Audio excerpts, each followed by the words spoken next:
खबरो न लेलू अब तो नंबरो न देलू हो।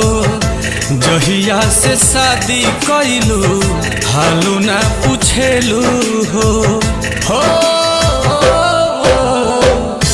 खबरो न लेलू अब तो नंबरो न देलू हो।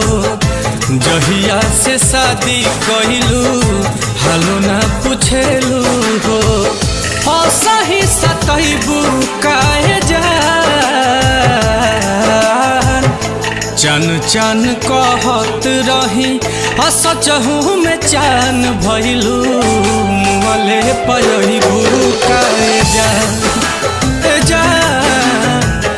चन चन कहत रही सचहू में चान भइलू मुँहले पयबू काहे जान।